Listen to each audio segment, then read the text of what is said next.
दोस्तों, आज जो कहानी आप लोग सुनने वाले हैं उसमें एक बेटी ने अपने ही पिता का कत्ल कर दिया था।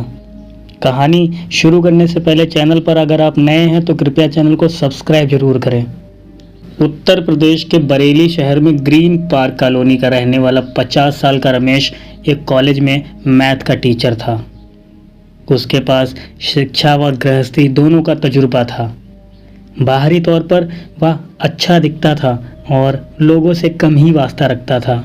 परिवार में पत्नी के अलावा 3 बच्चे थे, जिनमें 2 बेटियां व सबसे छोटा बेटा था। इन बच्चों में 16 साल की नेहा बड़ी थी।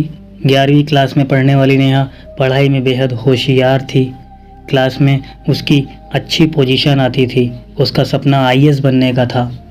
रमेश खुद तो आस पड़ोस में कम ही रिश्ता रखता था, साथ ही उसे यह भी पसंद नहीं था कि उसकी पत्नी या बच्चे किसी से ज़्यादा वास्ता रखें। रमेश की ससुराल पक्ष से भी नहीं बनती थी।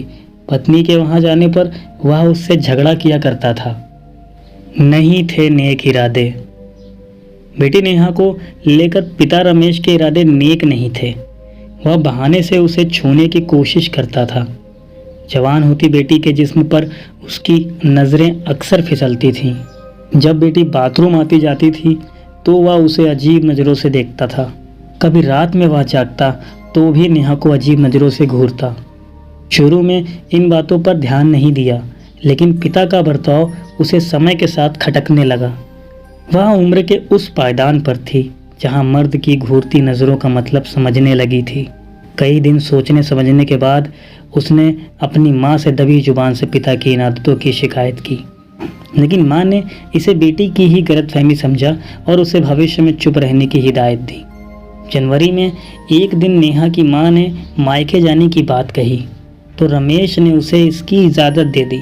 वह 2 बच्चों के साथ कुछ दिनों के लिए उत्तराखंड के पतंग नगर में अपने मायके चली गई। नेहा भी माँ के साथ जाना चाहती थी, लेकिन रमेश ने पढ़ाई का वास्ता देकर उसे भेजने से मना कर दिया। कत्ल की रात। वाकया 2 जनवरी 2017 की रात को हुआ। रात में दोनों ने साथ में खाना खाया। तकरीबन 10 बजे दोनों सोने चले गए। पिता के कमरे में ही नेहा दूसरे पलंग पर लेट गई। नेहा को पता नहीं था उस रात रमेश की नीयत में पूरी तरह से खोट आ चुका था। रमेश ने पहले तो बेटी नेहा से इधर उधर की बातें की, फिर उससे अपने ही बेड पर आकर सोने को कहा। वह सहज भाव से वहां आकर सो गई। रात के तकरीबन 2 बजे उसकी आंख खुली तो उसने रमेश का हाथ अपने ऊपर रखा पाया। उसने सोचा कि पिता का हाथ करवट लेते वक्त धोखे से उसके ऊपर आ गया होगा। उसने हाथ हटा दिया, लेकिन कुछ देर बाद ही रमेश की हरकतें बढ़ गईं। वह उसे नाजुक अंगों पर हाथ लगाकर सहलाने लगा। नेहा ने विरोध करके बचने की कोशिश की तो वह जबरन कब्जा कर उससे गलत काम करने की कोशिश करने लगा। दोस्तों, नेहा ने अपनी इज्जत बचाने की ठान ली। वह उसके चंगुल से छूटकर बेड से उतरी तो रमेश ने उसे फिर से दबोच लिया। कुछ नहीं सूझा तो नेहा इस बार उससे छूटकर ड्राइंग रूम में पहले से रखी लोहे की छड़ निकाल लाई और रमेश के सिर पर 2 से 3 वार कर दिए। रमेश लहूलुहान होकर गिर पड़ा। नेहा सिर थाम कर बैठ गई। बाद में उसने अपनी माँ को फ़ोन से इसकी सूचना दी। दोस्तों, अगर यहाँ तक आपको कहानी पसंद आ रही है तो वीडियो को लाइक ज़रूर करिएगा। सुबह की सनसनी।